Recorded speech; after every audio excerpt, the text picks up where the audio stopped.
Goodbye.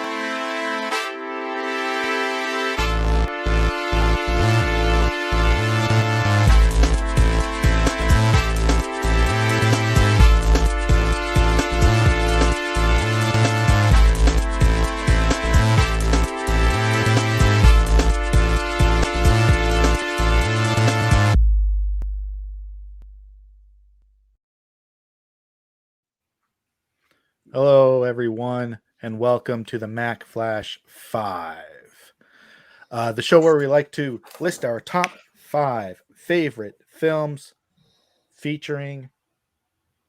I almost had it. F. Top 5 favorite films from a certain topic or genre. My name is Matt. I am here with AB. We are here with Scott, and today we are being joined by special guest Brittney. How is everybody? What's up, bro? How are you? Good. Good. Yeah. How's everybody? Solid. Good. Oh. Indeed. Today, Nice. Brittney is here because we picked from a list of topics that she had provided from us and for us. She had 3 categories months ago. She said she's just like, I want to do 3 shows. This is the 3rd. What else do we do? It was We did Hitman and like Assassin. Isolated. Yeah, and Isolated And Protagonists. Isolated Protagonists. And then this is the closing of your trilogy. Yes. Perfect. Getaway couples. Getaway couples on the run will certainly define what those are as we go through our and list. stretch them to the limit. Yes. So with that, I think if everyone's cool, we'll just get it started. I'll remind everybody how the show works. Once we've decided on a topic, we go our separate ways and create our list of our 5 favorite, in this sense, getaway couples. We then return with our list and we will tell you what is on them. We will have 3 movies that we will talk about in length, and we will have 2 honorable mentions each. Since this is Brittney's topic and she is our guest, she will be kicking things off with her number 3. Yes, I will. Okay. First I want to really quickly talk about the theme, getaway couples. It's something I started listing for. It was one of my very first lists. So over a decade ago, after I started to notice this sort of theme coming. It's not like a new theme. It's something that you study in film. Basically, when you get to like Bonnie and Clyde, it's sort of something that kind of comes up as a running theme. This fugitive couple on the run, and you tend to see a lot of the same running themes throughout each plot. In my top 3, in my first one, I was actually kind of surprised that it veers off from that sort of road trip getaway scenario and more about actually getting away with a crime scenario. But yeah, I do like the whole theme of 2 criminals on the run, trying to get to where they're going and us going on the adventure with them down the rabbit hole, and whether it's trying to stick around and see whether or not they actually make it to where they're going or what. They end up dying or end up in a freeze frame. We don't know. We don't know what's going to happen, but we love the thrills of getting there. So I'm going to, do a screen share and start. Sorry, I didn't set that. I turned it off, but I'm going to get back there. There it is. For getaway couples. Okay. All right. Can you see it? Because I can't see you. Looks okay, great. Awesome. Okay. So for my third selection, my top number 3 of getaway couples is Thelma and Louise. Sweet. It is a film that I'm not going to talk about for very long because I feel like it's something that gets talked about a lot and it gets done over a lot. Should I have this on like full screen? It's full. It's perfect. We can see It's full? Yep. Okay, sorry. It's not full screen on mine. Anyways, that was confusing. So Yeah, but anyways, it does have all of the goodies that a getaway couple movie has. It's got that sort of crime by happenstance that just kind of like happens right off the top, which I'll kind of get into. It's got that cool car, it's got the road trip, the American landscape, it's got the motel interiors, it's got a little bit of romance, a lot of conflict, a little bit of police perspective. And yeah, two BFFs just getting away with a lot of stuff.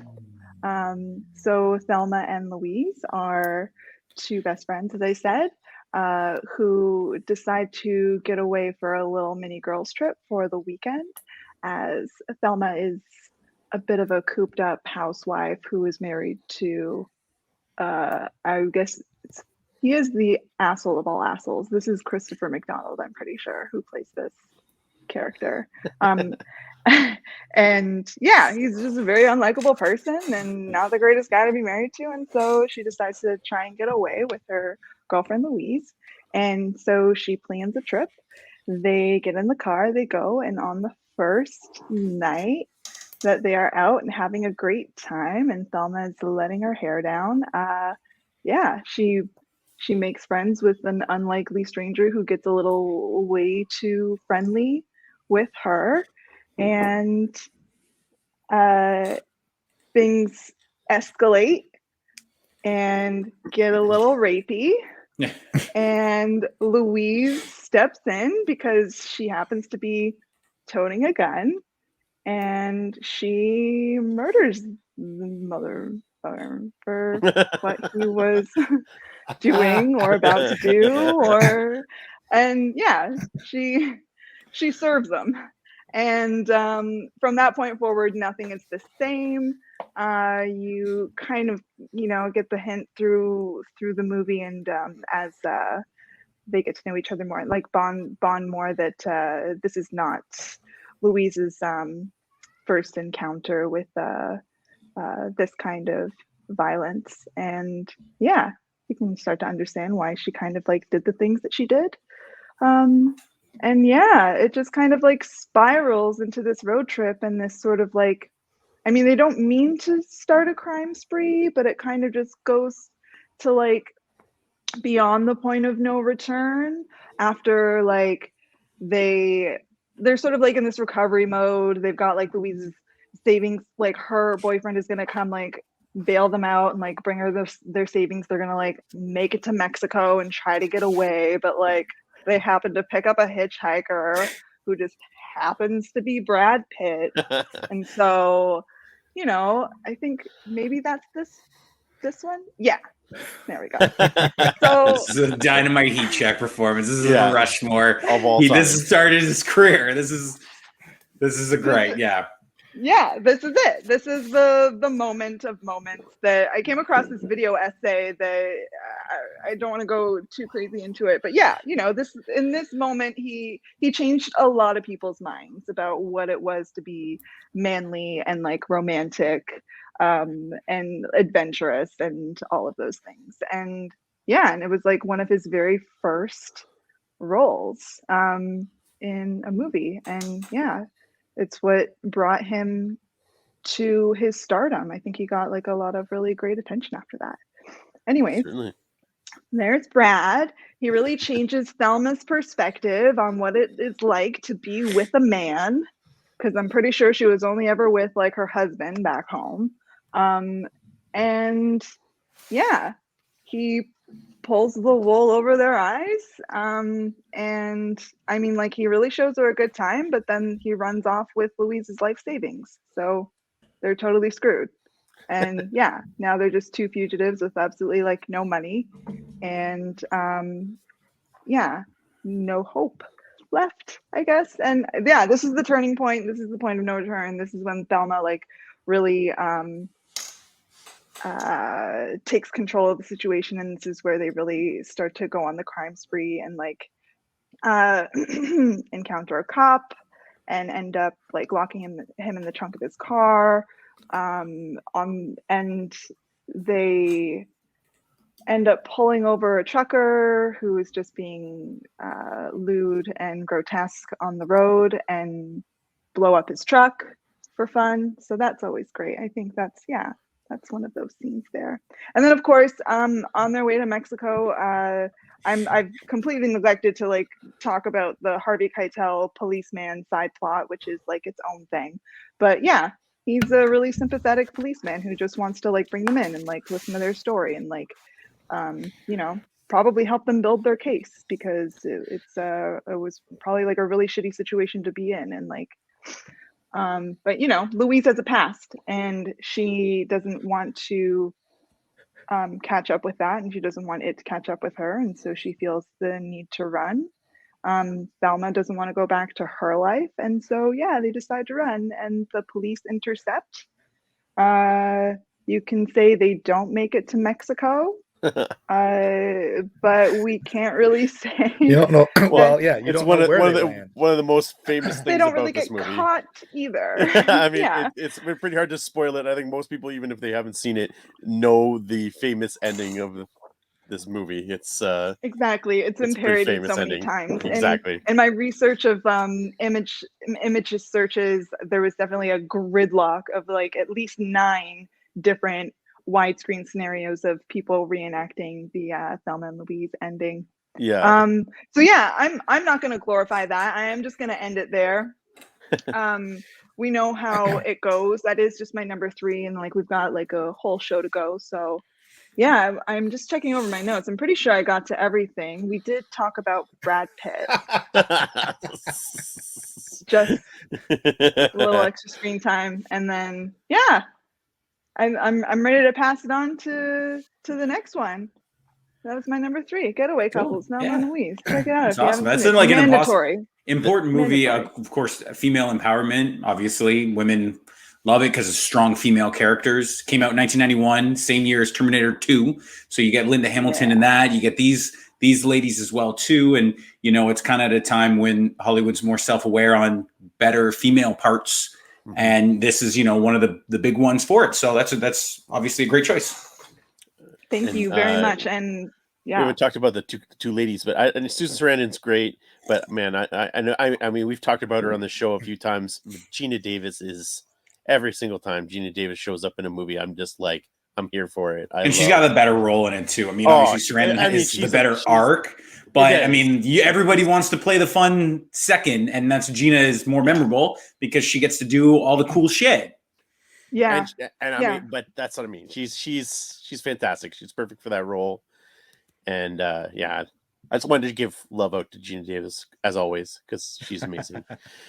And Matt, I'm assuming that's going to be coming up somewhat shortly for you and your I've been Ridley doing Scott-a-thon. a rewatch of Ridley Scott's filmography, and it's next. I'm probably going to watch it tonight. Cool. There you go. Nice. Boom. Yeah. Let this be your sign to just. Well, he doesn't have to watch it now. He gave all the spoilers away. Other than the ending. No, I'm just kidding. Maybe I'll find the Brad Pitt part and pause it again. There's a lot of good stuff there. I mean, like it is. Even Harvey Keitel's and Michael Madsen's awesome. Like supporting roles or cameos or whatever they are. Like it's a great movie. I agree. Okay. My number 3, Brittney had a couple of ladies. I will have a couple of gentlemen. My number 3 stars 2 hetero life mates, Jay and Silent Bob. Wow, what a great! I didn't even think about that. Wow. I didn't even think about this, but this is perfect. This is great. This is the 3. Wow. Now everyone knows I'm a huge Kevin Smith fan, and I was saying to Britt earlier, I had something on my list. Well, I wrote down my list a while ago, and Jay and Silent Bob was on it, and then I couldn't find it, so I had to remember what I had on there, and I knew I was forgetting something, so I was like, okay, I'll put this then, and then I found my list. I was like, oh, that's right, this is going right back on there. Jay and Silent Bob Strikes Back was what was supposed to be the end to the View Askew universe films, Kevin Smith's universe of characters featuring Jay and Silent Bob in all of those movies. And it really did very much call back to everything beforehand. There's callback to Clerks, Mallrats, Chasing Amy, and Dogma are all featured in there. And movies that Kevin may have worked on but aren't part of the universe. Good Will Hunting, cameos and Easter eggs and minor subplots are included in this movie. He has an executive producer credit on that one. Anyways, Jay and Silent Bob are out front of Quick Stop as usual. They get arrested and they're banned from standing in front of Quick Stop. They go over to the mall. No, they go over to Brody's secret stash, where he informs them that you guys won't have to stand in front of the stores anymore because you're getting fat movie checks. Jay and Silent Bob have no idea what they're talking about, and he has to educate them on the fact that comic book characters that were based on them, that were featured in Chasing Amy, are being made into a movie. So they take this to be their mission. Similar to the Blues Brothers, it's not exactly a mission from God, but they're going to head over to Hollywood and stop this movie from being made. Along the way, they bump into Shannon Elizabeth and her girl gang, who then set them up after as a distraction while they go rob a jewelry wholesale warehouse. They are tasked with stealing an orangutan. And the authorities are led on their path. Thus, they are trying to get away. There you go. Of course. Yeah. Yeah. No, it's clearly a getaway. I don't know if that was you doing mental gymnastics to get there, but yeah. no, it very much is a getaway. Yes. Yeah. For the people inside the squares here, Yes. we've all seen the movie many a times and know exactly what I'm talking about. But for the people at home who have not and are like, who are Jim and Silly Bob? Well, start with Clerks and work your way through. Matt. They are fictional characters, Mac. They are fictional characters. I think when you said that Brody had to tell them that they were in a movie, blah, blah, he also had to explain what the internet was. He's like, what the F is the internet? No, the whole Ben Affleck tells him what the internet That movie invented Reddit. That movie literally invented Reddit. The comment section is what Reddit is now. Well, yes. No, well, that's what the internet looked like. Yeah. When Kevin Smith had talked about it before. When he was introduced to Reddit, he was like, this is what the internet looked like when I started. Yeah. It's just message boards. And then after the advent of Reddit, he's on it all the time because a lot of people are used to that format. Mm-hmm. Having said all of that, this is not my favorite of the movies. If I'm ranking them, this is the bottom one of Jay and Silent Bob movies. Well, because it's basically like, it's not even it's basically hardly a movie. It's just basically like jokes after jokes of all of his other movies. So like, if you're watching this, not having watched any of those other movies, you'll be like, what the hell's going on? Like I feel like it was I was 13. I feel like it was my first foray, but I remember watching it first on like TMN when I was like 14, 15. But then I know I watched from the beginning in high school, but like that might have been my first, but I can't, I mean, I still enjoyed it, but I went out of my way to seek and watch the original stuff before preceding it. I saw it in theaters and didn't have a bad experience at all. I was laughing the entire time. And then, but as it was going on, I was nitpicking at all of the celebrity cameos. I was like, this is too much. The entire cast of American Pie and Final Destination and Cruel Intentions or whatever, the entire early 2000s, late 90s, 2000s. Vanderbeek and Biggs, man. Basically, whoever was on set at the time. Will Smith and Chris Rock and Will Smith has my favorite moment in it, and it's at the very end, and it's like I think. Are you thinking Will Ferrell? Yeah, I was like, what am I missing? Will Ferrell. I have to go back and watch it again. No, sorry, I meant Will Ferrell. Will Ferrell has my favorite part in there, and it's definitely ad-libbed because you can tell from Jason Lee's thing where he's like, Play it cool, hot shot. And Jason Lee gives a genuine laugh. He has you could tell that is a genuine laugh that he His really got him. entire face is a smile. Yeah, he just laughs, and like that gets me to every time. He's like, "That's not what I heard." Okay, play what I.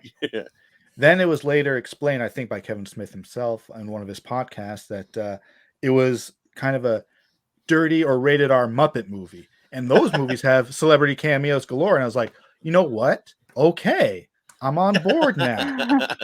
Still not my favorite, but definitely goes on this list. Jay and Silent Bob Strike Back. Nice. Cool. Yep. Definitely fun. All right, my number 3. So my number 2 and my number 1, when I say them, you guys are like, obviously. So I got to throw a deep cut on here. This is one that I watched a couple years ago that they talked about on the podcast Pure Cinema that I listened to. And they were going on about it. And so this is kind of my token horror one where it's, borderline horror. But it is also a getaway movie, and it is from 1975, directed by Jack Starrett, and it is Race with the Devil, starring Peter Fonda and my man Warren Oates. Also starring Loretta Swit and Lara Parker. And Matt, why is Loretta Swit famous for? Hot Lips Houlihan on MASH. Hot Lips Houlihan from MASH. And so Lara Parker was famous for Dark Shadows. She was on Angelique on Dark Shadows. And obviously the two guys were famous actors. So the two guys, Warren Oates and Peter Fonda, were successful businessmen who worked together, and they're going on a getaway with their wives. Warren Oates just bought this brand new state-of-the-art RV. Scott, there you go. Know about RVs. So 1975, state-of-the-art RV. It has a color TV. It has a microwave. Trying to think all the stuff that they have on it, but it's like brand spanking new. So everybody that's in it is going crazy over the color TV and microwave. They're like, microwave? Whoa, this is crazy. And I'm just like, oh yeah, right. But anyway, so they have this state-of-the-art RV, and they're heading across country to go up north to Colorado to go skiing. They also they own a bike shop, so they have a couple of their mountain bikes with them, and there's a couple scenes where they're riding their mountain bike or what are they? Not mountain bikes, dirt bikes. They're riding their dirt bikes around, and so as they're going along, they stumble across one night. They stumble across this like thing in the woods where a group of people are naked and dancing and doing weird stuff, and they think they've walked across stumbled across an orgy bunch of hippies, and so they have their binoculars out checking it out.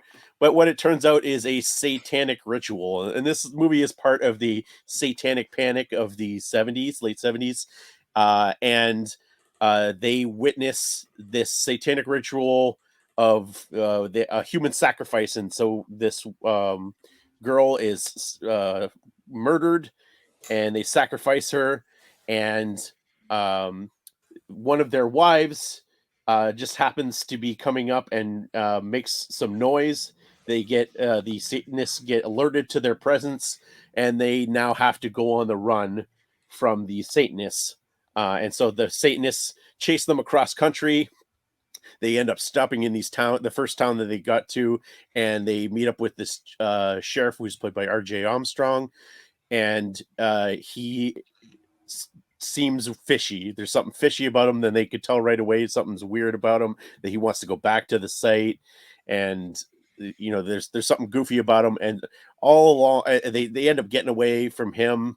And all along, they have to make stops to get provisions and gas or whatever. And there's always these people that are always staring at them, and like as they're going along.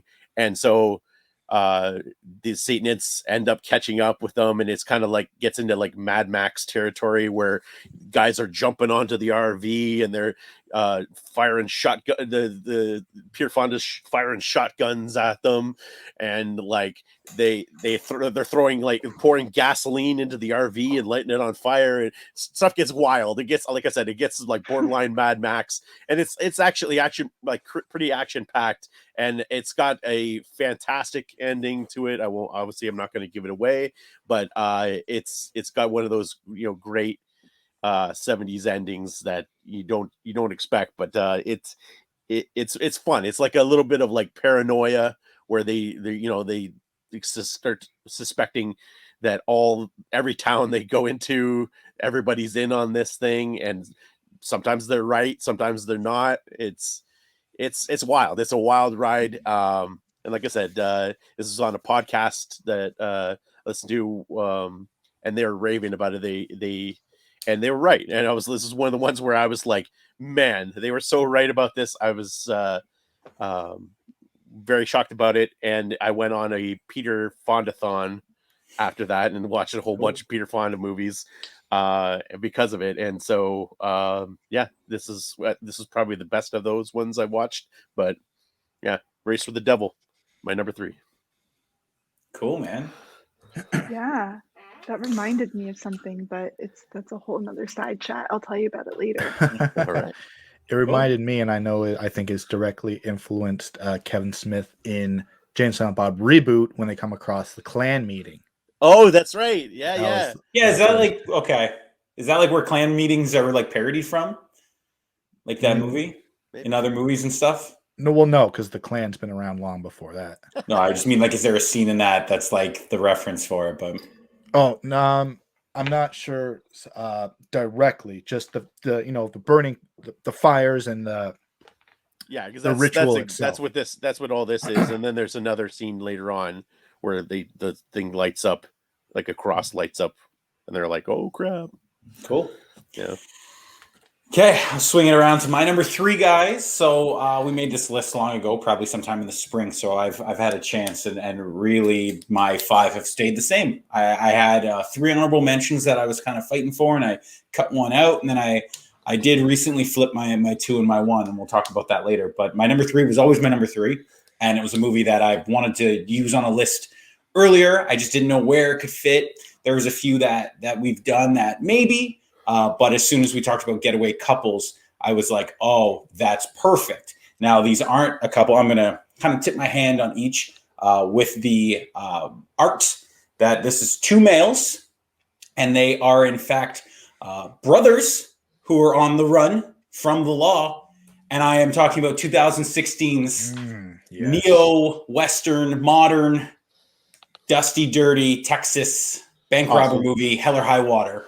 So in this movie, Chris Pine and Ben Foster play brothers, and they are bank robbers who are using the money to pay off and buy their family's farm, which is going into foreclosure and going to be bought out. So they just need enough money to be able to buy the bank and save for it. And then, and Chris Pine, who at this point was my favorite Chris. This is right at the peak of all the Chris's in Hollywood were out and about, and Pine was left for dead. He was passed by the MCU Chris's, I felt. And then this was one, he's always been my favorite. And this is the one where I remember being like, awesome. Chris Pine's really flexing his acting muscles. He lost a lot of weight, and he's going to play a Texas bank robber. And in it, he's the smart brother. He's the voice of reason. And his brother is Hall of Fame B player who steals every movie he's in, Ben Foster. And Ben Foster in this movie, he got course corrected on the Academy Award nomination by Jeff Bridges. But Foster, if there was a double nom in this movie, Foster is incredible in the Comanche Casino scene, as well as the long take scene when he goes out and when he leaves the diner to go rob a bank just because. He's incredible in this movie. But no, Chris Pine plays the smart brother who he knows exactly to the dollar how much they need to rob, and he feels bad about it. But he does it because he's doing it to save his family and save the farm. Foster does it because, hell yeah, what else are we going to do in Texas? Let's shoot some people and take some money. He's an adrenaline junkie in this, and he's definitely the wild card. And then they're hunted by 2 Texas Rangers, Jeff Bridges and Gil Birmingham, who is also incredible in this as Bridges' partner. And it's a simple story. Again, they're Texas bank robbers, and they're on the run, and slowly they're getting their, Bridges is at their heels. And it culminates in a shootout in a small town in the mountains, and ultimately where you find what happens to the brothers and how they either are apprehended or get away with it. But again, for the fact that it is a simple, straight story, but I do really commend the cinematography and the direction on this, because it is a very sweaty, a very hot, sticky movie. You feel it. You can feel the tension, and as well as it really builds with it too. So I'm glad to have used it on this list. So my number 3 on Getaway Couples are the Howard brothers from Hell or High Water. Yeah, it's great. I saw this in theater and it blew me away. I didn't know anything about it. Kind of went in blind, and I'm glad I did. And it was definitely one of my top movies from that year for sure. Yeah. And Jeff Bridges got the nom, and he deserved it. I just loved his role too, as this guy who's facing retirement, kind of at the end of his line, and kind of his last big adventure as a law officer. Yeah, and to go out and go after these guys. And it's kind of we talked about our Western episode. This harkens back to those where you have your aging lawman that's going out and kind of showing the other guy the ropes, but also like he knows his trail is coming to an end, that he's facing that. And it's just there's a lot to like about it if you're a Western fan, and like just those kind of callbacks to that Western formula, but at the same time bringing something new and fresh and modern to it. and that ties into the last scene too, with Bridges being retired. That's and right. When you go, and he has all the time, because he knows and where Pine is at the end of the movie, and it's kind of like a mutual respect heat kind of thing, but it's also like if you were going to wait this out together, and it's like I got all the time, because I know you were behind it, and we're going to prove it, and it just leaves on a great note. And again, and credits to it. This time I work for a country radio station. Chris Stapleton's Cowboy State of Mind at the end. I was killer. Needle drop for the end credits as well too, which want to be commended. So okay, Britt, what's your number 2? I'm going to get to it, but yeah, I've never seen or heard of Hell or High Water. Okay. It was big at the Oscars that year too. There's like 4 nominations. I'm going to watch it now. Yeah. I didn't spoil it. Yeah. But yeah, I feel like Pine does some great work. It's a small, there's some other actors in it, but it's a really small movie. I can't really think of many scenes where, there's really just the 4 and then a few other bit players in it. But yeah, you'll really enjoy it. It's a very easy watch. Mm-hmm. Yeah. I really like Ben Foster, and how he can steal the show for sure. Sweet. Okay. Back over to my Getaway Couples number 2. For me, this one is, there we go. My number 2 is, for me, the quintessential Getaway Couples film.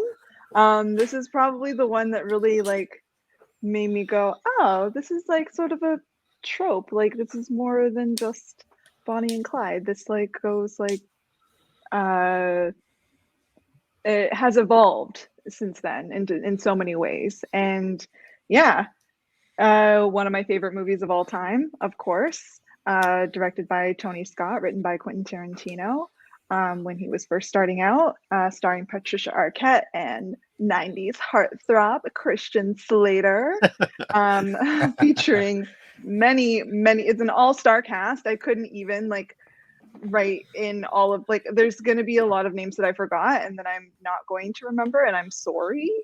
But featuring Christopher Walken, Dennis Hopper, Brad Pitt is in there. James Gandolfini has an S in his name, and I'm seeing the typo now, and I'm sorry. But I don't think he's going to see this. Ouch. Too soon. Oh my god. I just wanted to flip the bird so bad, but I just don't want to be rude. That sucks. It breaks my heart. It's so mean. James Gandolfini in one of his first roles. Michael Rappaport, who I just love. him in all of his roles. Samuel L. Jackson is in there somewhere in the beginning, and then Val Kilmer is somewhere in the background. I'm pretty sure Gary Oldman is somewhere in here. I'm Going not sure for where. it. A He is version, yeah. Drexel. Going for it. Drexel, baby. Yeah, it just gets lost in the role. You can't even tell it's him. Nope. Yeah, so this is one of my favorite movies. And yeah, I guess I'll just like talk a little bit about the plot to catch you up. We have Clarence in Alabama who meet on Clarence's birthday. He has a little birthday tradition of watching like kung fu movies all like through the night, like a midnight movie marathon. And so yeah, this escort who was hired to be there knows where to find him and kind of date ambushes him to like into having like a really nice night. And yeah, they really hit it off, and it gets pretty hot and heavy pretty quickly in what is a very standard 90s hot and steamy lovemaking scene. There's lots of in tongue bitter and cold Detroit. flesh. Yes, and I mean these are the things that they do to keep warm. And so yeah, they fall pretty hard for each other pretty quickly. It's like basically like a love at first sight type scenario. And because of this, Alabama feels the need to totally confess like why she's there, and that she's in love with him. And I guess he was totally okay with like why she was there, and he falls in love with her too, and they get married the next day. And so I guess the next order of things is for everything to take a bit of a dark turn. This is when we kind of get introduced to the background characters like Alabama's pimp, Drexel. Yeah, and you know, we get to see like a sort of another scene where he is he basically rips off Samuel L. Jackson, like he shoots him up for a bag full of cash. So we get to know that, but Clarence doesn't get to know that. And yeah, there's a bit of a dark turn where Alabama, you know, like is like, I want to leave this life, but I essentially like I left my bag there. Like, will you go get it for me and tell my pimp that like I'm not coming back, type thing. And yeah, I mean like things got dark with like Drexel and everything, but I feel like the darkest twist for me really was like Clarence in the bathroom kind of like pep talking himself into the confrontation that he knows he's about to have with Drexel, because I'm pretty sure he knows he's going to go in there and he might have to kill someone. And so he's like mentally preparing himself with like being cool with that. And then that happens. So yeah, then now they have a reason to kind of need to skip town. Among other reasons, he didn't actually grab her bag when he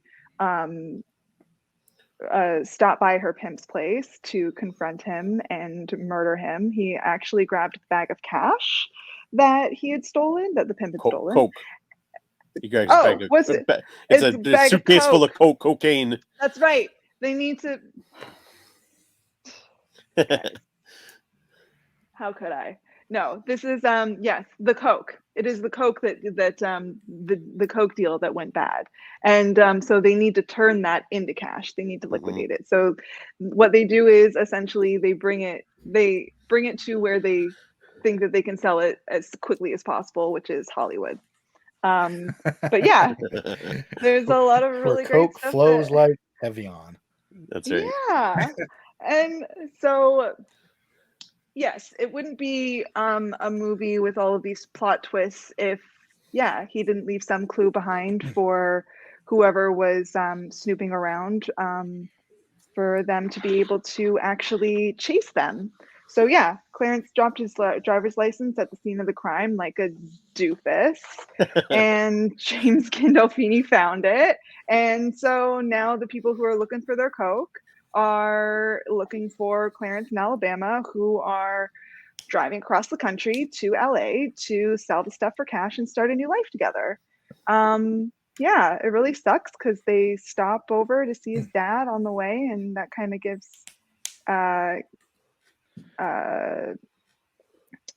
I mean, we lose a really great character, and Clarence loses his father, but we get to see like a really great scene, and we get to see like, you know, Tarantino's writing like really play out in the way that like it does, and like the way that he's really good at in this scene. I can't quote anything from it because like it's just that good.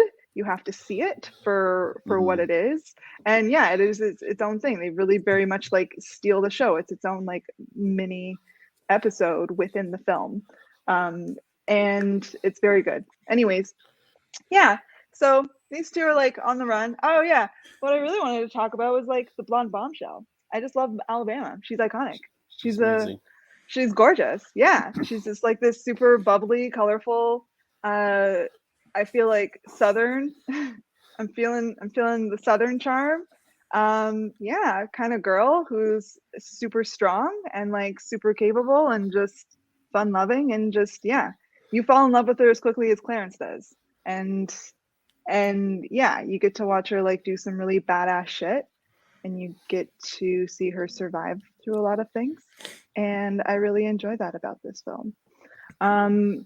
I don't want to like drag it on for too long, but essentially they get the coke to LA. They hook up with Michael Rappaport, who's an aspiring actor at the time, with oh yeah, Val Kilmer's in there. Oh yeah, there's Gary Oldman. So they get them to hook him up with like a Hollywood producer who's used to doing like those kinds of bigger deals. Played by. See, this is where you want me to jump in with all the No, names. it's my thing for my guy. Saul Rubinek, baby. Yeah, Saul Oh my Rubinek. God. Treated you like a son. You stabbed me in the heart. Stab me in the heart. Please continue. Yeah. You're just picking all these movies with all-time heat check performances. Yes. Oh my gosh. Saul Rubinek So- rules in this movie. Yes. he That's kills right. it. The body bag series, right? Yes. That's right. They're screening like the body bag sequel or whatever. Oh my god! It's like they ran out of body bags. I can't remember how that bit goes. But anyways, yeah. So honestly, in that pair, my favorite character is the other guy. Oh my god, I can't remember his name. Like the guy from the Perfect Strangers, Balky. Perfect Yeah. Strangers. Yes. Bronson Yes. Bronson Pinchot. Yeah. Yeah. That whole situation with him is pretty hilarious and Yes. pathetic. The scene in the car is very funny. Yes, and just him as a person, just being like the whole mediator and like the person liaising the whole deal, and it just his ego finding its like that character's ego finding its way into the plot is just hilarious. And so yeah, anyways, they get to LA, they get into the room with these guys, they are about to make the deal, and of course, because they're being chased by the gangsters who want their coke, and they're in the room, and as well, the police have somebody wired in the room to try and bust the deal. And yeah, you have the dealing party, and you have the essentially it turns into a bit of a Mexican standoff. And this is the part of the plot where there's actually multiple endings that have been written, in which, you know, there's endings where everybody dies, there's endings where one person dies, there's endings where yeah, the main one that Should have been makes called it into Clue the Romance. film is not Ah. yeah, the ending that made it to the film is not the one that Tarantino wrote for the film. I believe what he wrote was and he protested pretty hard, I'm pretty sure, for them to actually film his version of it. I think they just to did. get, I like- think they and did. I Tony think they Scott did it changed just to shut yeah. him up. Yeah. Sure. essentially. Like, yeah, Tarantino really wanted him to film at least do both. And yeah, Tony Scott ended up using like his own version, but yeah, they did film the version where Alabama loses clearance and has to like just drive away, and it gives the impression that she really didn't love him in the first place, which like is just not what the movie is setting you up for. So like it's just a really big letdown. Lots of shit goes down in that room. People get injured. You think somebody's going to die, but they get away and they live happily ever after. And I don't care that I spoiled that for you, because everything that you see in the movie going like getting to that point is like what you need to see. Yeah. And yeah, Brad Pitt was in it. I see a theme. Yeah. Is California going to be your number one? Yeah. Brad Pitt doesn't make it to the top. California was my short list. No, he doesn't make it to the top, and I just wanted to get that in there. I think so that was the end of that little slideshow. Oh my gosh. Yeah, feel free to say how you feel. Well, I'll will say just that, go. I'll say I that will.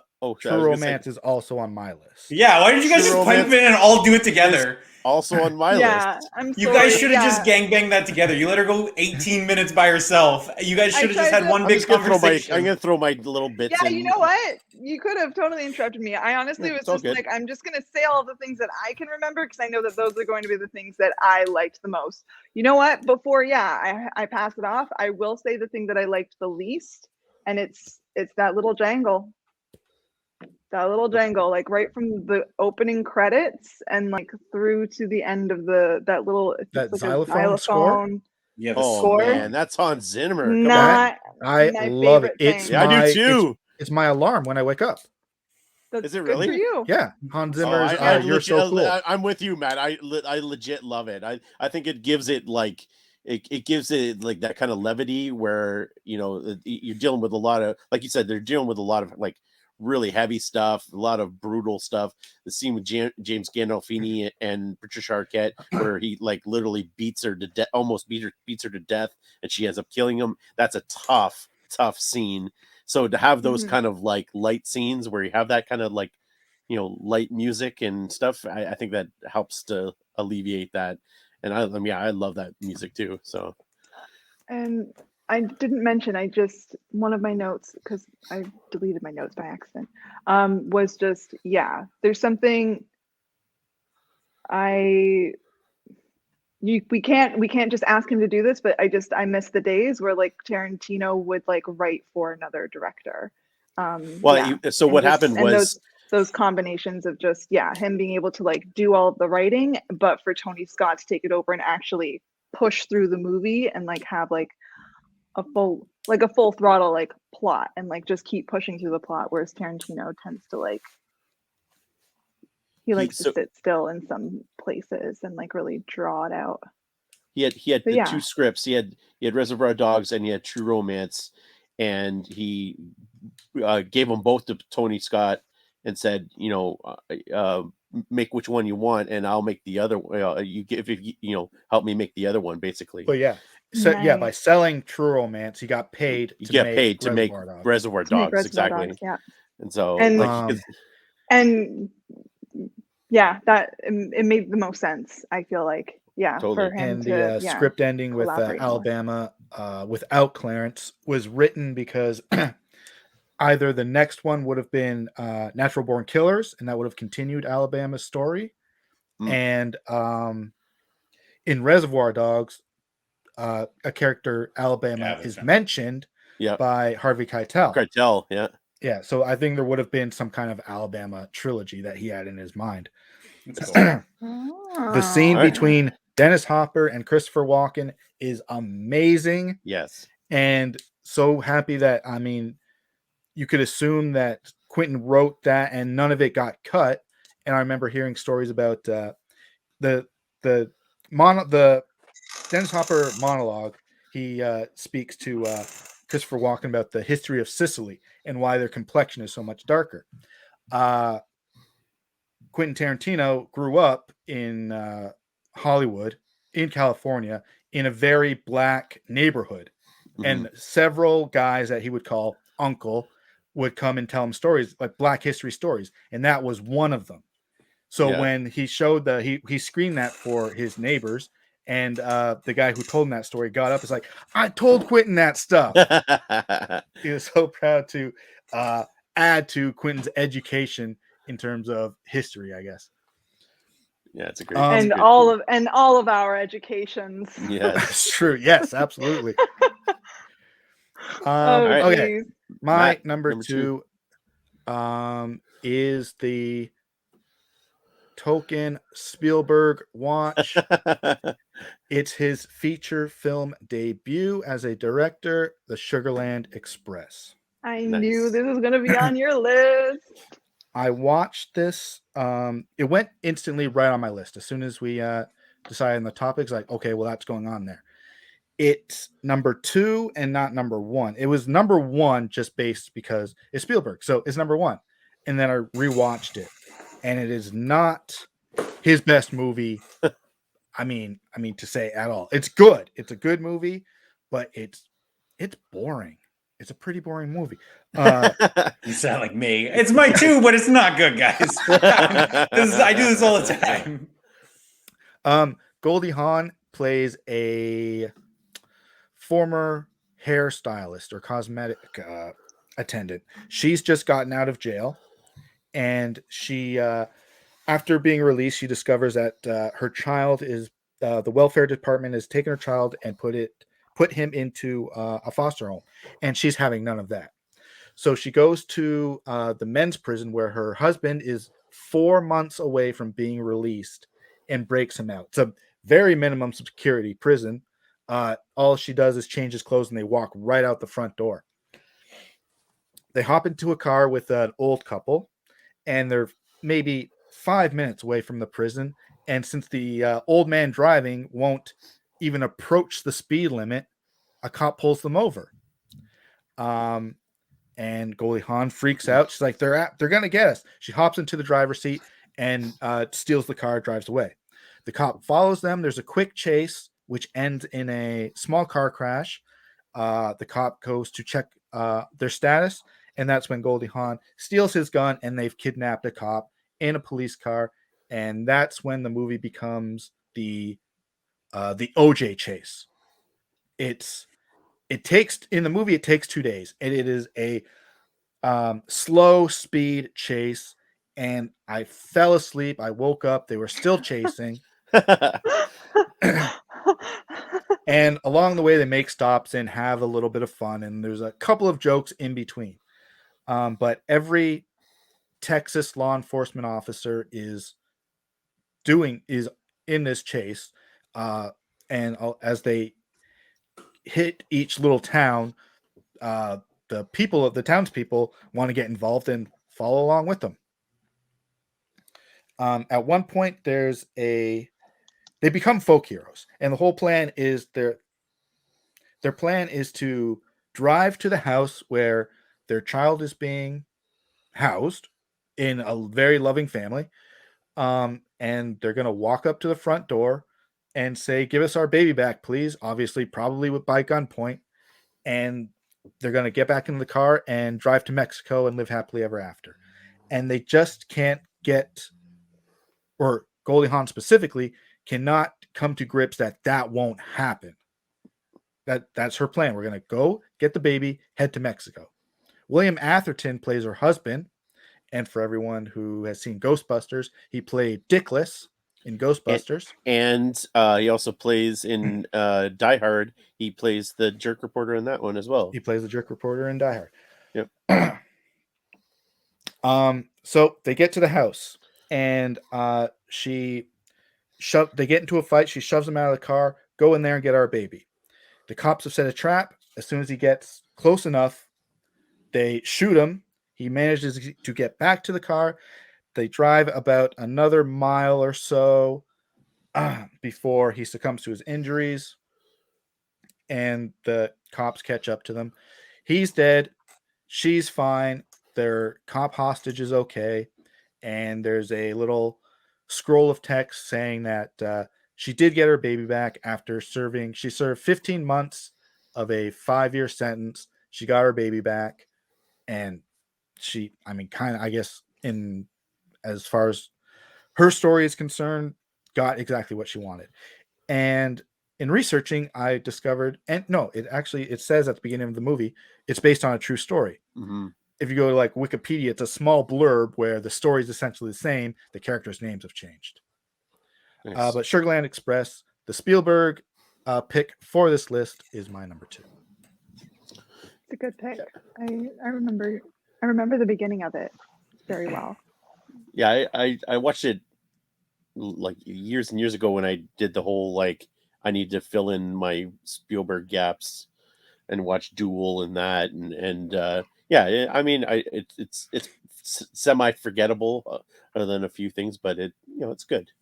You can start to see like where he starts. Yes, the starts to make his craft, right, and start putting his little touches on stuff. You get started there.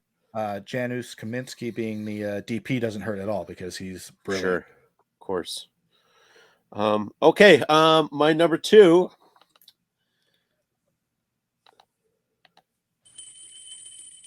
Yay. Hello, baby. Hey. Yeah, this is the big bopper True Romance. We've already talked about it.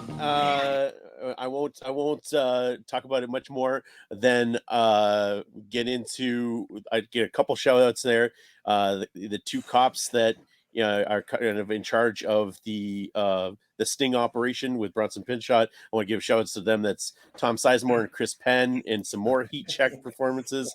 The 2 of them together. I wish there was a sideshow of just the 2 of them as cops, because I love both of those guys. I mean, R.I.P. Chris Penn, that's never going to happen, but like I wish that existed where there was the 2 of them together. I think they're fantastic. Basically, I mean, I love this movie too. It's set in Detroit at the beginning. I mean, he works in a comic shop. He's going to see a Sonny Chiba Kung Fu marathon. I'm like, Clarence is my guy. Like, if there's an AB guy, it is Clarence, and he loves like rock music, the whole bit. And there's, you have your cast of characters here. I talked about, James Gandolfini's like crazy scene with Patricia Arquette. That was basically the scene that got him the Tony Soprano role. Like, you see that, and that's Tony Soprano like all rolled into one scene right there, and so that kind of gave him that role as that basically defined his career after that. It's a fantastic film. It should probably be my one because I do love it a lot. But I wanted to give some more love to a different movie, my number 1. But yeah, I won't belabor it because we've talked about it, but it's just a fantastic movie that is so full of stars that it's unbelievable. Every time you turn around, like you said, Brad Pitt's in it for like 2 minutes and he kills it. And like he's got like 3 lines. Yeah, and the one of the lines is hilarious, man. Be like, don't condescend me. He doesn't even know how to say the word condescend. Yeah. Oh man, it's just a fantastic, well written movie, and I kind of like got flashes and flares in there. Along with Quentin's script, it's a great film that I've seen a boatload of times, and it never gets old for me. So, yeah, True Romance, number 2. Yeah, great. I had not seen this movie until like a year ago. I watched it for the first time a year ago. I think when quarantine started, and then I did the rewatchables. So I've only seen it the once. You guys like it way more than I do, but that's lovely. But it is funny. So we will move. I am enjoying all this Tony Scott love because AB's number 2 has Sizemore. My number 2 is Sizemore. Your number 2 was directed by Tony Scott. My number 2 was directed by Tony Scott. It was going to be my number 1, and ultimately I like my number 1 a tiny, tiny bit more. But guys, let's go back to 98. Couple on the Run. America's biggest star. Robert Clayton Dean, Will Smith, teaming with Gene Hackman in Enemy of the State. Enemy of the State is, you want to talk about a deep cast. You go back and rewatch this movie. This is an unbelievable star-studded affair. Tony Scott just pulling in all the favors. Opening scene, Robards and Voight. Voight is responsible for his murder cover-up. He's the head of the NSA.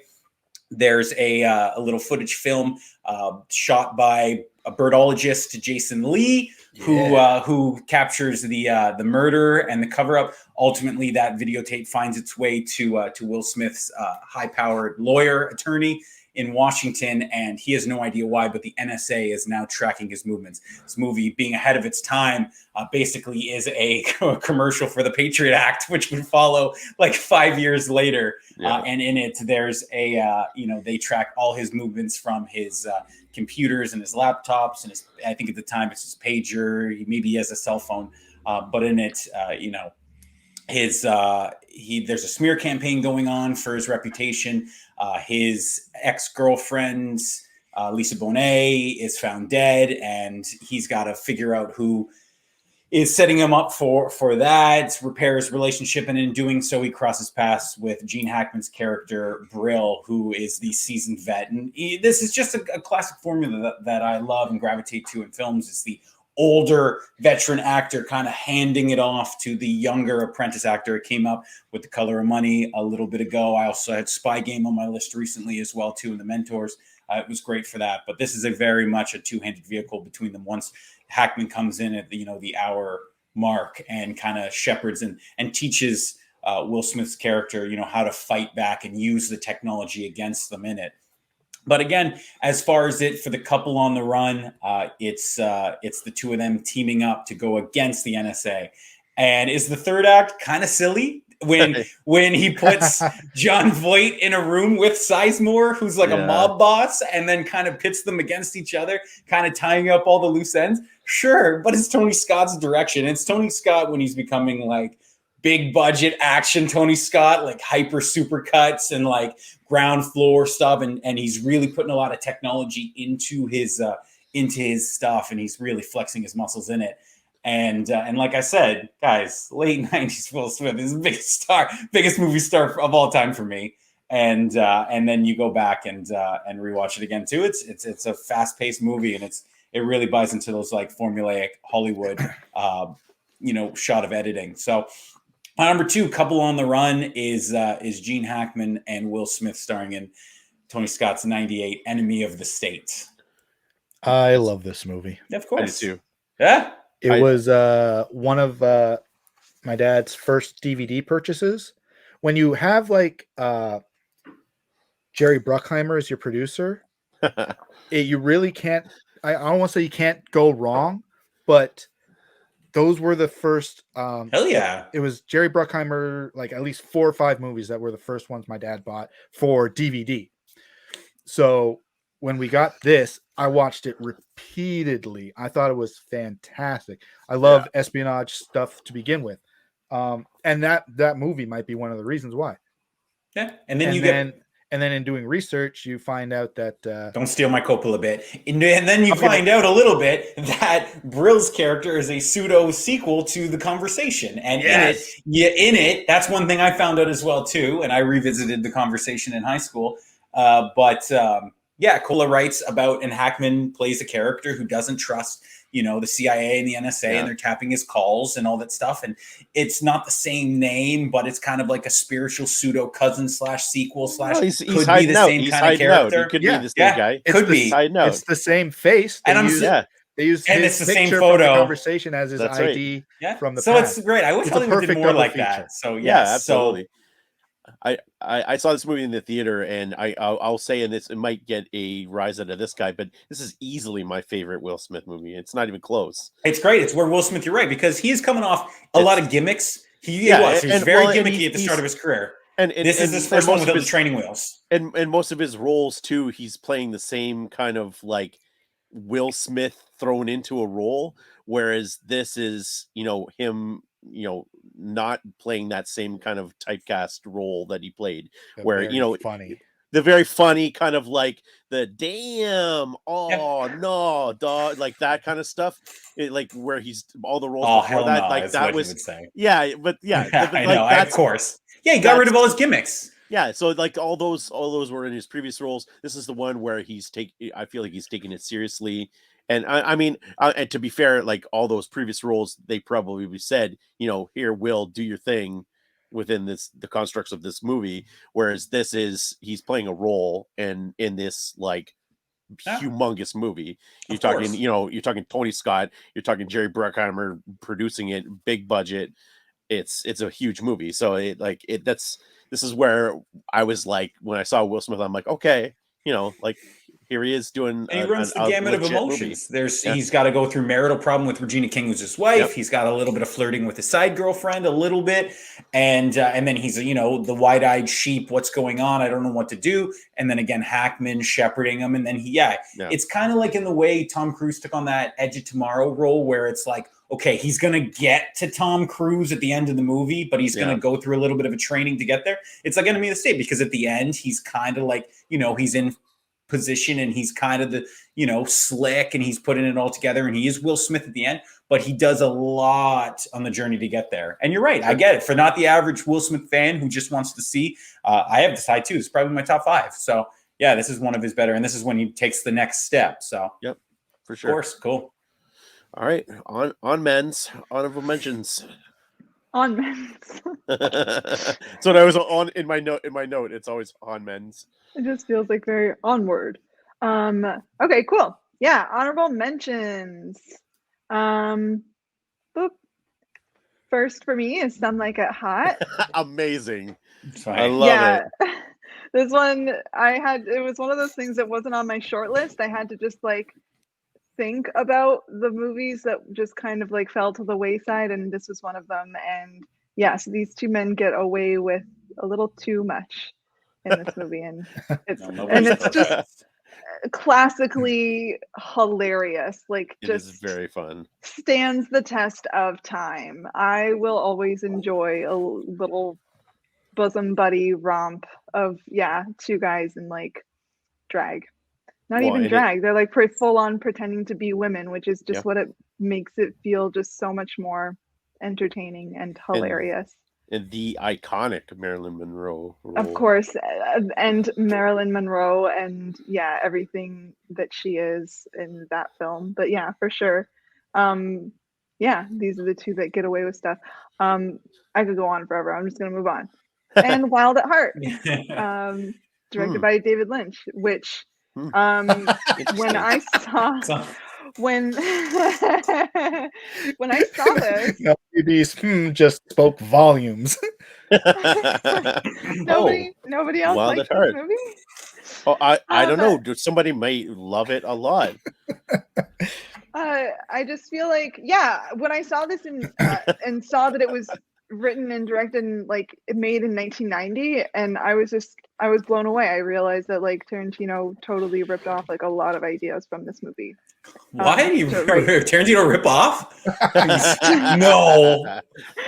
I mean, that's an obvious trend of his, but something that was just so very recently produced in 1990, and then True Romance came out in 1993. Do you know what I mean? So the term homage. Yeah, no, that's why I'm that I've seen his homages. This was a ripoff. Yeah. I get and I respect his homages, and the Sonny Chiba movie marathon. You know what I mean? Up to Sonny Chiba being in one of his actual movies one day. I love that shit. But this was right down to the Elvis obsession, and just Wild at Heart is really freaking wild and really goes there, but I'm gonna push through. Next, we'll find out how wild in a couple minutes. Okay, my honorable mentions include Thelma and Louise. Yay! And Midnight Run. Awesome. Wow. Awesome. If I hadn't used Refresh. Midnight Run in another list, I was going to use it because I used it in the different list. I love Midnight Run. Give me a quick refresh on Midnight Run. What? Robert De Niro is a bounty hunter, and he has to get Charles Grodin from New York to LA without getting on a plane because Charles Grodin will not fly. It's planes, trains, and automobiles with guns. Guns. Yeah. Okay. Thank you. All right. we're going to go to my honorable mentions. We are talking about Quentin Tarantino. This came up on in the lead up to Death Proof. This is one of the inspirations for that. And that is Dirty Mary, Crazy Larry. And they actually make reference to it. They're going off in the Charger. Again, Peter Fonda, Fondathon. And Susan George, they go on this like wild, it's basically a one big huge car chase. Cops chasing them across them and Vic Morrow is chasing them. And my other honorable mention is of course NBK. Funny story about NBK. In 1994 I was 17 years old. I couldn't see it in the theater, so I tricked my father into taking me to see it in the States. And I just told him it was a cop movie, and I spent a lot of the movie watching him watch the movie because he didn't know what he was watching. And like he's just kind of like confused and appalled by the It's a things cop he was movie saying. with the guy from Cheers. Hell yeah, man! So it was a very entertaining watch, and I loved it. Obviously, the soundtrack was the killer for me. That song that you heard, 9 Inch Nails, and a ton of other of my favorite stuff. Yeah, NBK was huge. So yeah, this guy, honorable mentions. Go. Cool. Yeah, there. Again, so my first honorable mention is not the best work of this director, but when this director releases something, it's an event. And I rewatched it again, and I went, "God damn, Moonrise Kingdom is like anything I've ever seen. Where does he come up with this? Where on earth does the great Wes Anderson go to come up with these concepts and ideas?" So I watched this one. I'm just glued. Up until like the lightning strike stuff, it's incredible, and I could watch that every day. And then my second one, guys, I'm so happy this movie would never show up on another list, and it's the criminally underrated Timberlake masterpiece In Time. I love In Time. Oh my God. Based off a Philip K. Dick short story. All the best movies are, right? Yeah. And in this, time is a currency on their wrists, and how people want to live, and the affluent stay young because they buy all their time so they don't age. Guys, this movie is awesome. I wanted to put it in my top 3 so bad. So it's got a great 2010s cast, especially the guy from Mad Men, Pete, is in it, which he has done nothing since. So again, I love In Time, and I rewatched it again. Matt Bomer's in it too, Pretty People, and In Time rules. I love In Time, so that makes my list. Oh my God, that's hilarious. Here we go. I remember the trailer for that movie being way better than the movie. You know, that movie is really good, man. That's a good concept, and they do it really well. And but no, yeah, awesome. I'm so glad that you picked it. Okay, number 1. Here we go. Number ones. Oh man, we're already like so far in it, and this is my number 1. I thought I was saving myself to like talk about this forever, but I will try and keep it short. All right.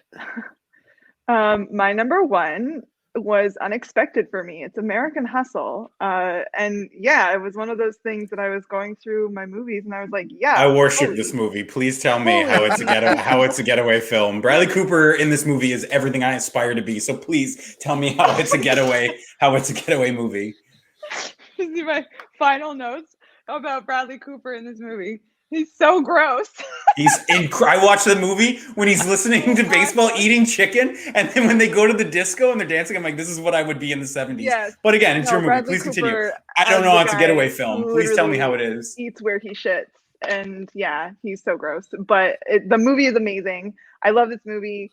It's part of like a bit of a Christmas trilogy. I love to watch Silver Linings and American Hustle and Joy around Christmas because they all have the combination of like David O. Russell, Bradley Cooper, Jennifer Lawrence. This one in particular, I love for so many reasons. The plot is not even really one of them. The fact that they get away is not even really one of them.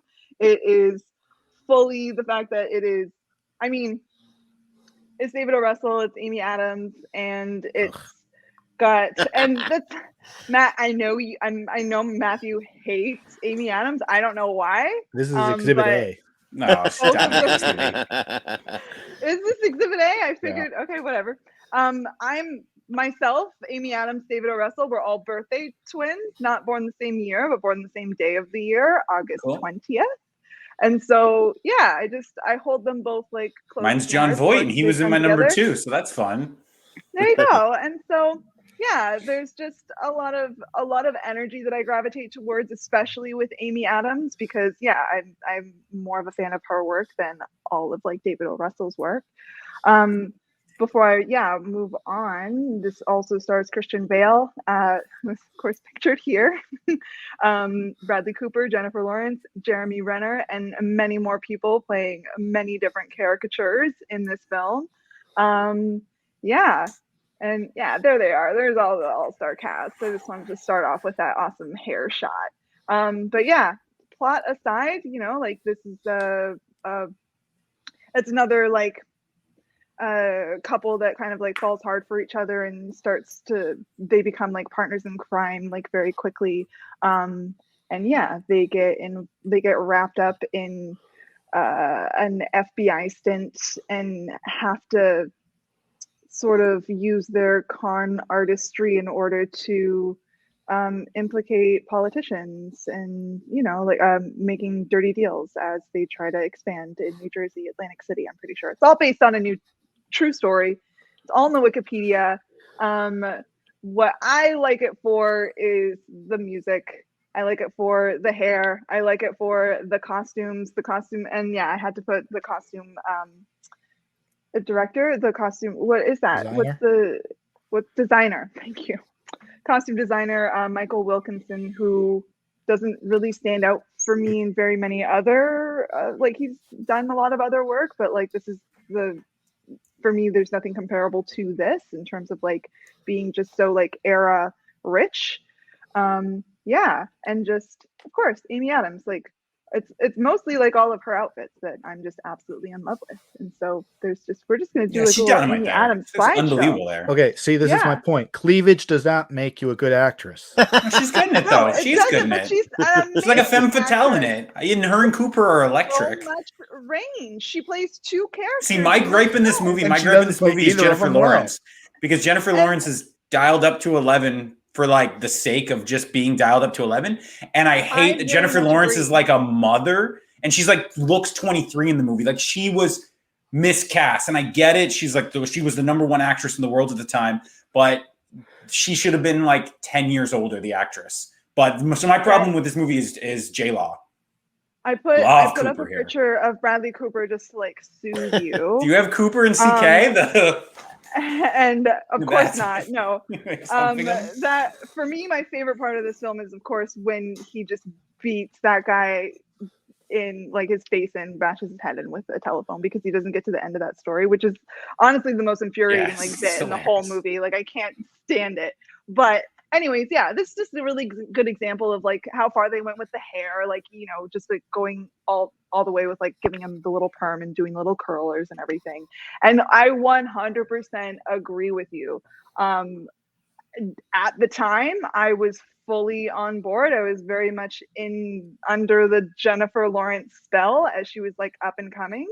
And I was all for it. But yeah, going back, the performance only gets more and more annoying, a little bit more disjointed from the rest. And there's a lot of moments in the film where you can feel like, even with Jeremy Renner, you can feel that like Russell kind of let them improvise a little bit more because it gives off, for the more professional actors, it gives off like the vibe that they are more human characters. But with Jennifer Lawrence, it kind of goes the opposite way. It kind of just makes her look a little more tacky and like a lot more over the top. But yeah, that said, the bathroom scene still it still comes to a point where that scene still like gives me goosebumps, where like she is such an extreme character, but she gets so in your face that like it just has like a lasting impression. And yeah, I'm into it. It doesn't ruin. I don't let it ruin the movie for me. But yeah, certainly a lot of like the nagging about like the science oven really just I kind of have to skip through it. That being said, yeah, one of my favorite movies. They really pull the wool over the eyes of Bradley Cooper here, who thinks that he's like the genius of this operation, and yeah, they pull him over. They pull one over on the FBI, and they walk away. And I guess like my favorite part about like the way that they fit. Getaway. Oh yeah, we were talking about Jennifer Lawrence, and I forgot to get to the gloves and Live and Let Die. Yeah, they really pull one over, and my favorite part about this is that like they get away with it, and they never really had to move. By the end of the movie, like they get their happy ending, and they're very the characters themselves are very settled in their lifestyle, and they never really have to budge from that lifestyle. They kind of just get to continue living at the expense of all of the shitty things that they did to the people to get to where they are. But yeah, there's no chase. It's just a lot of like outsmarting, and I can respect it for that. And of course, yeah, just the costumes and the disco and the music and the hair and the bathroom and the perfume and the poison, and it's all good. Yeah. So that was my number one, American Hustle, Getaway Couples, whose names are Sydney and Irving. I don't think I even mentioned that. But yeah. There you go. That's it. Cool. Who's next? Matt? Yeah, I won't say anything about the movie. Forget it. We already know you hate terrible Amy, things Amy about Adams. Amy Adams. We already know how you feel about her. It's not. I don't really like that movie either, though. I mean, you wouldn't. You wouldn't. The thing is, like the 70s and like disco and like just and that Jersey, like New York crossover lifestyle. And just It got I'm all nominated about for it. I 10 love Oscars and didn't win any of them. And every time it came up, it was like, and the winner is not American Hustle. Yes. Yeah, I remember that I like year. it a Of lot. Wall Street and American Hustle. I like it. It's one of my The Michael favorite movies Pena of all scene time. as the Sheik. It's great. De Niro's cameo is that was so unknown. I remember being in the theater when De Niro shows up. I'm like, oh, that's a little on the nose because Russell's Scorsese light. He really is a diet Martin Scorsese. But getting De Niro is still cool, and it was like badass De Niro. De Niro had been so soft for a while. Mm-hmm. Yeah, Okay. it wasn't Meet the Parents, De Niro. So I think my number one has been number one. Yes, my number one has been mentioned quite a few times already. It is True Romance. Yay. Won't get into it too much. I'll just talk about how Quentin has called it his most autobiographical film. And right. Clarence is very much a Quentin Tarantino type in terms of likes and mannerisms, so that I would buy that entirely. Yeah. And it was Quentin was asked once at a Q&A, it's like, are you ever going to do a romantic film? And he said, I wrote one. It was True Romance. Yeah. And that's it. And it is. It is by far. It is. Yeah. And it's very romantic. They're iconic. You just saw Travis Barker and Kourtney Kardashian for Halloween win as Clarence and Alabama. Like that's what couples do. Couples go. It's a big romance costume and iconic, and it's definitely a romance. Yeah, 100%. All right, we're gonna move on to mine, which is also a romantic film, and it's also already been mentioned, and that is 1990's Wild at Heart by David Lynch. Cool. And as you can hear, the lovely sounds of Nick Cage singing an Elvis song. This is a David Lynch special. This is a very strange film, as all of his films are. It has his love of Wizard of Oz, as you saw the Good Witch coming in, which she comes in at the end of the movie. It has also has a large number of Twin Peaks cast members. I think there's 7 in total of Twin Peaks members, which because he had just finished work on the pilot episode of Twin Peaks. This is his next big project. He had read the book and decided he wanted to write and direct the movie. And so he took a bunch of, like he does, he uses a lot of the his movies, and so there's 7. I think there's 7 from Twin Peaks, which is obviously huge. And then you have Laura Dern and Harry Dean Stanton, who will go on and be part of the season 3 return of Twin Peaks. And so it has a lot of Twin Peaks stuff with me, which is, as a Twin Peaks fan, was a big deal. But this is a story of Sailor Ripley and Lulu Fortune and their love story. Sailor, it's Lulu's mom, who's played by Diane Ladd, hates Sailor and decides that she doesn't want him with with her daughter. So Diane Ladd, who has ties to some gangsters, sends somebody to kill him, and he ends up beating that man violently to death and gets sent to prison. And so it fast forwards to him coming out of prison.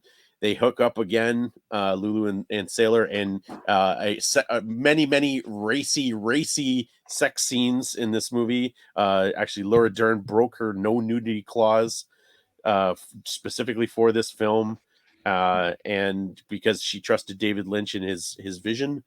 So they actually had to chop a few of the sex scenes because they were too explicit. But here they go out again and they decide that they're going to go cross country. Sailor asks her if she wants to go cross country with him and break parole.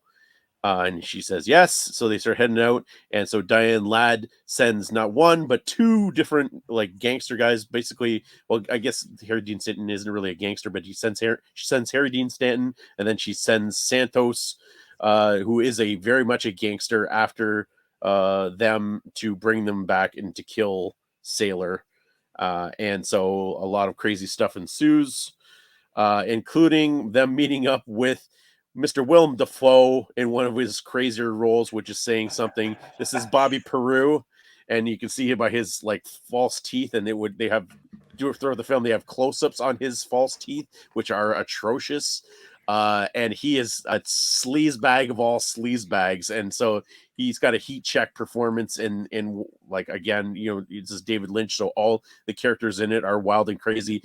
This is the wild and craziest of all these roles is Bobby Peru and Willem Dafoe in it, and he is just as scuzzy as it gets in this, and it culminates in a bank robbery with Bobby Peru and Sailor, and then things go awry. I'll go through some of the cast in here, and it's got Isabel Rossellini, who he worked with previously in Blue Velvet, as well as it's got like I said, a bunch of the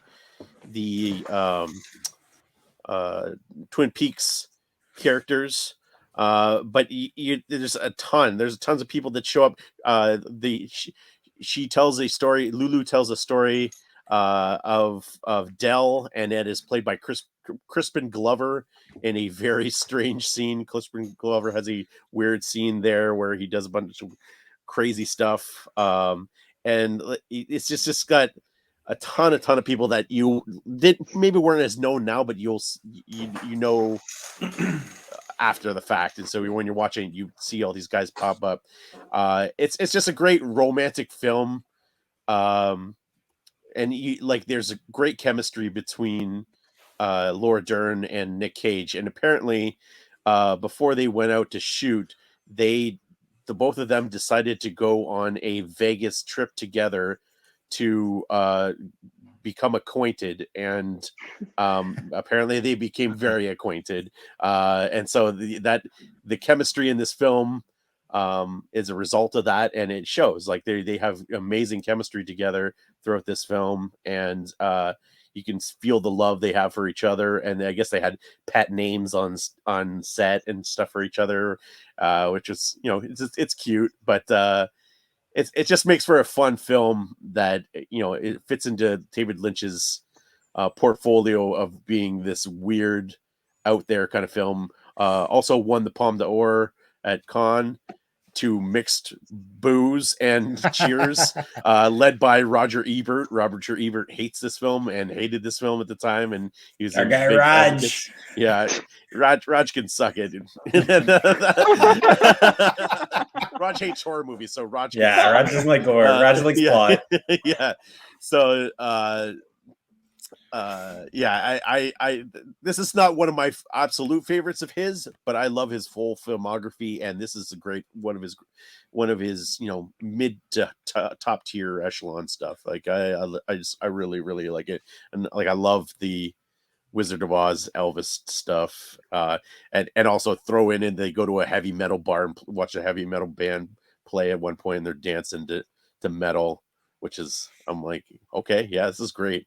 And one other fun fact too, just as my last fun fact, there's the snakeskin jacket that Nick Cage wears in this, which comes up in the movie as his signature jacket, and defines who he's. Nick Cage says it defines who he is. That actually was Nick Cage's jacket, who he asked David Lynch if he could wear it during the movie, and that was his Makes big sense. contribution to the movie, is his snakeskin jacket, which I think looks pretty badass with his Yeah, it's cool. boots. I'm sure it fits, and you want Nick Cage to be like comfortable and buy into the role, and like it's probably it's a simple ask. Yeah, that's cool. Well, man. it suits the character, so yeah. Wild at Heart, number 1. Cool. Nice. I didn't know that they had dated like right before production. Well, and, I mean, I don't. It makes sense. You can feel like I the don't know. method acting happening, but like the movie would not. That whole couplage, would not have made sense if they weren't totally enmeshed all the time. Like that's it. who, Sailor and Lulu like are. So, that's pretty awesome. Yeah. Cool. So my number 1, too, I'll get to. It's funny, you have a romantic movie. I have quite a romantic movie as my number 1, too. Elements of romance in this. And I had Enemy of the State as my number 1 the whole time, and this was my number 2. And then I was like, I like this movie a lot more. It's a better movie. It's got a bigger imprint on society, and it's just a more culturally important getaway couple. And it does stretch the terms of Getaway a tiny bit in the fact it's, what are they getting away from? They're getting away from being chased. Okay. I had some earlier, the NSA, the government was after, or the, cops or anything like this. But in this one, the couple is getting away from a cyborg killer sent from the future. Yeah.